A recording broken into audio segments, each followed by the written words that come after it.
Por isso que nós ouvíamos a carta aos Hebreus, o autor dizer que nós precisamos correr. Correr não para o fogo, correr não para aquilo que os nossos olhos veem, mas é necessário que nós corramos. Ele não fala correr, né? No português aqui, na tradução, ele fala que nós devemos aproximar. Aproximar do quê? Do Monte Sião. Ali no Monte Sião existe milhões, milhares de anjos. E não só anjos, ali existe uma assembleia de primogênitos. Ali é os céus. Ora, mas se nós formos ver isso aqui, e se nós formos assim constatar nos evangelhos, na Sagrada Escritura, parece que Jesus não foi nem um pouquinho humilde. Porque quando Jesus, no próprio evangelista Lucas, quando Jesus ele se encontra com a pecadora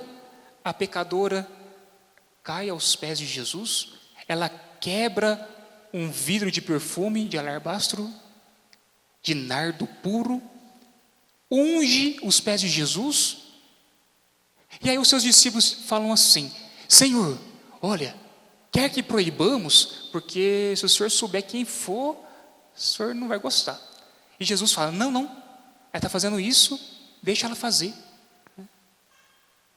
Parece que Jesus não foi humilde.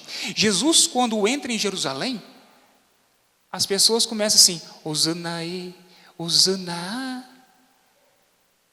E Jesus fica quietinho. E muito pelo contrário, nesse momento que ele está quieto, ele diz uma frase que é impactante. Ele diz assim: se eles se calarem, as pedras falarão. Jesus não foi humilde, aparentemente, né? E hoje Jesus pede que nós sejamos humildes. Às vezes nós compreendemos assim, no dia a dia, que humildade é ser bobinho, cabeça baixa, assim tombada, aquela pessoa farrapilha, aquela pessoa que está mal cheirosa, aquela pessoa que não tem argumento para nada.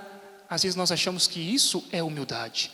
Às vezes nós achamos que humildade é aquela pessoa que vive de doações, e não. Talvez diante de todas as realidades que eu falei, existe um grande soberbo ou uma grande soberba. Humildade é totalmente contrário. A humildade é ter fé. Um grande poeta chamado Mário de Andrade, num dos seus poemas sobre o tempo, ele vai dizer assim, ou dizia, né? Eu estava observando uma criança, Mário de Andrade dizendo, eu estava observando uma criança, e a criança estava com um pacote de guloseimas, e a criança comia assim de maneira apressada. Quando a criança notou que aquele pacote estava terminando, ela começou a saborear, a degustar as guloseimas. Isso, agora é eu, não é o Mário de Andrade. Isso é fé.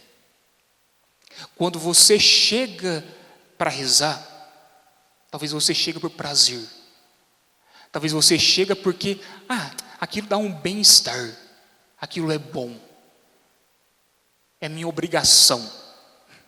Sim, tudo isso não está ruim, mas não deve parar por aí. Ela deve prosseguir. Você deve rezar. Nós devemos rezar. Porque nós degustamos a palavra. Saboreamos uma palavra. E isso que faz com que eu cresça na fé. Nossa Senhora foi aquela que soube saborear uma palavra. Viver de fé. Que a Virgem Maria, que Nossa Senhora, a Antila Domini, aquela que é a escrava do Senhor, ela possa fazer com que nós também vivamos esse sabor da oração, para vivermos essa grande virtude da humildade.